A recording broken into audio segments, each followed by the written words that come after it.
परमेश्वर के धन्य नाम की महिमा हो। प्रभात मनन के सत्र 3008 में आप सभी का बड़े प्रेम के साथ स्वागत करता हूं। आइए आज के मनन के लिए हम पढ़ते हैं प्रकाशित वाक्य अध्याय 14 पद 8।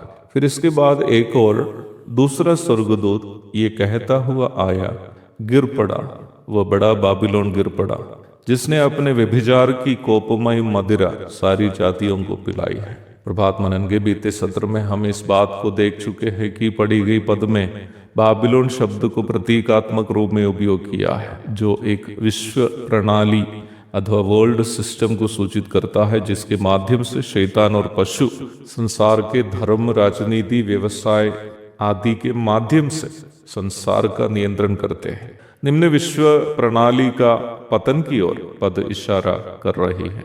बाइबल में उत्पत्ति की पुस्तक से प्रकाशित वाक्य की पुस्तक तक अनेकों बार बाबिलोन का परामर्श हम अलग अलग भागों में देखते हैं। देखा जाए, जैसे मैंने पूर्व के मनन में कहा था, धार्मिक विडंबना, राजनीतिक उथल पुथल तथा व्यावसायिक दुनिया में उत्पन्न परिणामों की ओर इशारा करने वाला एक शब्द के रूप में प्रकाशित वाक्य में बाबिलोन शब्द का उपयोग किया गया है, जिसका विस्तृत अध्ययन हम अध्याय 17 एवं 18 में अवश्य करेंगे।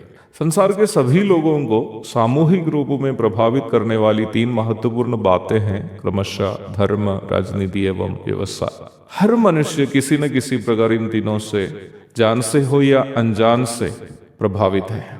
दुनिया के लगभग सभी देश के नियम कानून वहां के बहुमत के लोगों के धार्मिक भावनाओं से उत्प्रेरित रहते हैं। उदाहरण के लिए यूरोप, अमेरिका आदि इलाकाओं के जहां मसीहियों की संख्या ज्यादा है, नियम कानूनों पर मसीही विश्वास का प्रभाव बहुत अधिक है। हर मनुष्य को, चाहे वे कोई भी देश से हो, कोई भी भूमिका से हो, एक नजर से देखने और बराबर का हक देने की मानसिकता बाइबल की शिक्षा से उत्प्रेरित है।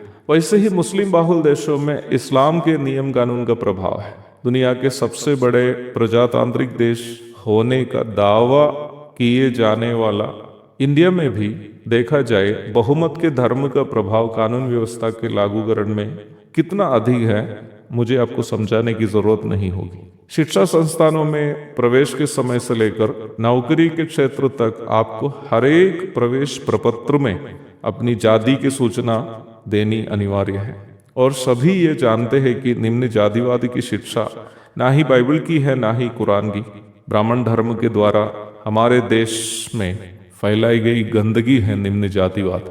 शर्मिंदगी की बात यह है कि निम्न जातिवाद का मलमूत्र को कई मसीही भी अपने मन में और मस्तिष्क में ढोते रहता है। मसीही बनकर जीने का दावा करने के बावजूद भी कई पीढ़ी के बाद भी नाम के पीछे जाति की पूछ लोग इसलिए ढोते हैं क्योंकि मन और मस्तिष्क से निम्न गंदगी वे निकाल कर नहीं फेंक पाए। बाबिलोन संसार का नियंत्रण करने हेतु उपयोग करने वाला धार्मिक प्रणाली का भी प्रतीक है। राजनीति अथवा पॉलिटिक्स वैसा ही एक विषय है जिसको पसंद है या ना भी पसंद है, मजबूरी में संबंध रखना पड़ता है, क्योंकि देश का शासन करने वाली पार्टी की नीतियों का प्रभाव हर नागरिक पर रहता ही है। उदाहरण के लिए मान लीजिए आप में से कोई कभी वोट ही नहीं दिया हो या देना नहीं चाहता हो, उसके बावजूद भी भारत सरकार लेने वाले अलग अलग निर्णयों का प्रभाव आप पर भी रहेगा। पेट्रोल का दाम कम करेंगे बोलकर जिस सरकार अधिकार में आई, वो पेट्रोल का दाम तो कम नहीं कर पाया, अब उसमें ईख से निकालने वाला एथेनॉल मिलाने लगे तो पेट्रोल के साथ साथ चीनी का भी दाम बढ़ गया। आप वोट शायद नहीं दिए होंगे, लेकिन क्या आप घर में चीनी नहीं खरीदेंगे? मैं ये आपको समझाना इसलिए चाह रहा था कि आप समझे कि राजनीति का प्रभाव वोट देने वाले और नहीं देने वाले दोनों पर कैसे रहता है। उसी प्रकार मनुष्य के दैनिक जीवन को प्रभावित करने वाली तीसरी बात है व्यवसाय। हम उपयोग करने वाली हर चीज जो हम बाजार से खरीदते हैं व्यवसाय का हिस्सा है।